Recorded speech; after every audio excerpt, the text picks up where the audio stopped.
My name is Sophie Flux and I run a company called Animal Aiders. We provide veterinary-led dog first aid courses all over the UK. Poisoning is something that many dog owners are concerned with, and your dog unfortunately could be poisoned by many things. They could perhaps inhale a poison, they could roll in a poison, they could eat a poison. So therefore the dog owner does need to be vigilant about what environment their dogs are in. So for instance, if your dog goes into your garden shed, they could unfortunately accidentally knock over poisons in there such as slug pellets, rat poison, and if your dog does consume any of these, it can kill your dog very quickly. So you need to make sure that you're aware of what poisons you have in your shed and if your dog has ever had access to those. Another issue about dog sheds is paint and other various solutions. If your dog gets this onto their coat, the first thing the dog will probably wish to do is to lick it off, and then not only are they suffering from a topical poison because it's on their skin, but they're also consuming it, so it's inside them. So you need to try and make sure that your dog doesn't lick a poison which has gone onto their skin. The best way of dealing with a poison that's gone onto your dog's skin in a first aid situation is to try and wash it off if possible. Don't just put a little bit of water on it, however, because this might just spread the poison over a greater area of your dog and not wash it away. What you want to be doing from a first aid point of view is to be washing it away. And generally, the solution to pollution is dilution.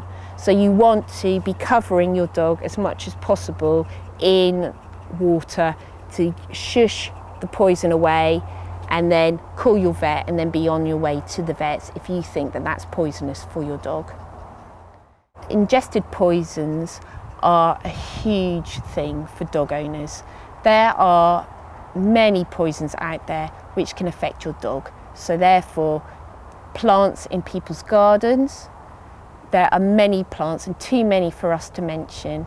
Lilies are especially poisonous. In fact, to cats, everything about a lily is poisonous to a cat. But also if your dog eats the flower of a lily, then that could be poisonous to your dog. There are many varieties in people's gardens. So if your dog eats a plant that's unknown to you, I would monitor your dog very carefully. So other things which are poisonous to your dogs, apart from plants, are medicines, food substances which are fine for us but might be poisonous to dogs. The majority of dog owners do know, for instance, that chocolate is poisonous to a dog, but it's not just normal chocolate. It can also be very high cocoa solids containing chocolates, which are exceptionally poisonous to a dog. So please don't let your dog have any type of chocolate of any sort.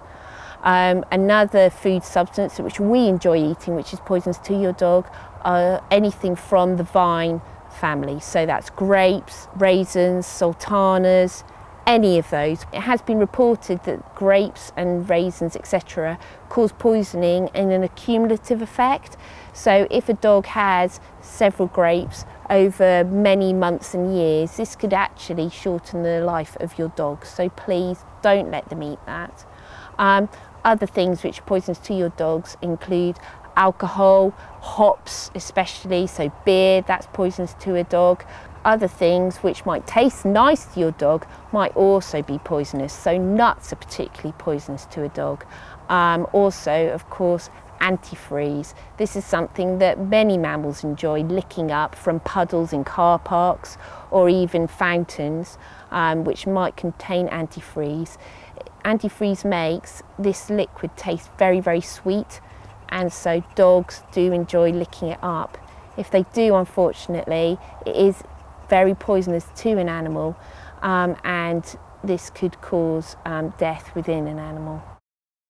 Symptoms of poisoning can include vomiting, diarrhea, dizziness.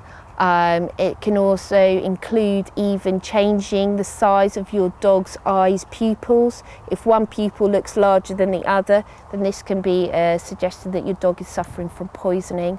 If your dog suddenly seems to be particularly lethargic, or on the other end of the scale, particularly excitable. This could be another symptom and suggestion of poisoning. So if there's anything particularly abnormal in your dog's behaviour or their demeanour, and they've been somewhere that you're not sure of where they could perhaps have ingested a poison, then it is always worth picking up the phone and speaking to your vet. From a first aid point of view, poisoning is obviously very frightening to the owner, and in the past people have thought, right, I shall make the dog sick myself and then I'll speak to the vet. However, at Animal Aiders, we do suggest that you always get your dog to the vet, and at least if you can't do that, speak to a vet. This is because some poisons, actually, if you make your dog sick, can in fact cause even more damage to your dog than if you'd left the dog alone. So therefore, you do always need to speak to your vet, because things that have burned on the way down into your dog's stomach, if you then make your dog sick, will then burn on the way back up. So please speak to your vet if you suspect your dog has eaten anything that is poisonous.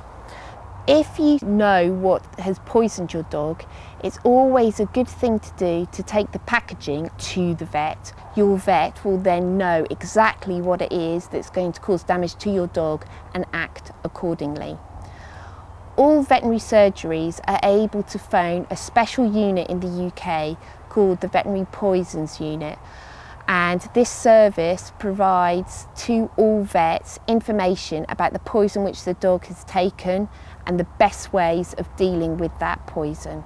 So that's a really useful thing that we have here in the United Kingdom. With poisoning, prevention is always better than cure. In an ideal world, we should only ever feed our dogs dog food and water.